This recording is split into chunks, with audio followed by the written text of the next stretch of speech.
So I'm here to talk a little bit about how I managed my weft when weaving this particular scarf that we're just getting ready to post. I use Surrey and it is a single end on the comb. When I worked it, I used one. Okay, it's just one in a dent, one in a hole. When I wove it, I'm going to use two together. Instead of using two shuttles at the same time, I'm going to use one, and instead of one, and so I find it really easy to understand that if it's this much I need for a pick, 2 picks, 3 picks. Notice I keep unspooling it, and I'm going to unspool it for ever how many picks I think I might need, or if you just want to do a bunch, you can do that too. When you get to a point, don't cut it, okay? So then from this point, you can do a loop. I just literally take this, loop it on here. So then when I'm winding this one, I actually have 2 going on at the same time, even though I only have 1 comb. So when I get to the very end down here, slowly but surely,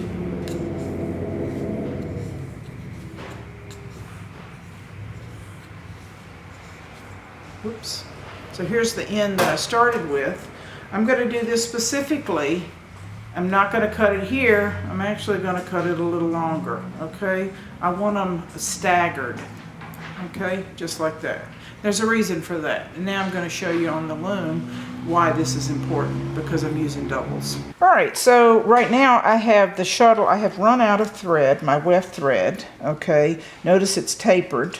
One's long, one's short. My shuttle, when I did it, actually has the same thing. One's long, one's short. All right. I'm going to add a piece of paper here because it's really hard to see the contrast. So when I do this, you're going to see that this one is short and this one is long. Okay, you can see that. When I pass this through the shed and I'm coming up this way, you don't want to lay 4 on top of each other. You'll have too much of a bulk.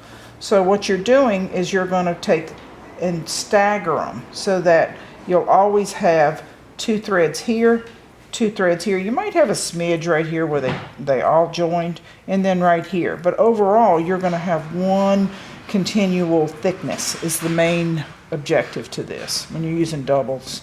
So I'm going to put it in the warp and show you, trim them, and you really won't see where they're joined because of that. So on this one, when I'm going to do my next shed, which I've raised it up right here, okay, I'm going to put these 2 in. All right, these are my short ones. So I'm going to put the long one in, and I'm just going to bring it up. This one, I'm going to move a little bit away. It's usually about 2 inches is my goal here. So I've got 2 ends right here. So when I put my other shuttle in, and I'm holding it, so this long one's going to come up here, and then my short one's going to come here.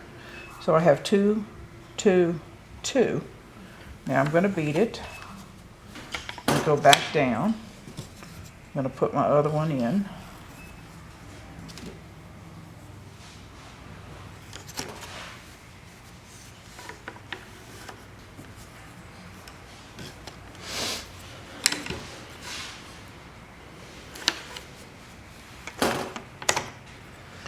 You can see that looks like pigtails, little ones here. So when I take these, I'm going to trim, trim, trim. Make sure you don't grab your warp, and trim. So that actually when you see it, it's the same widths. You don't even see the join. So I really think that's a good technique, especially when you're using double weft.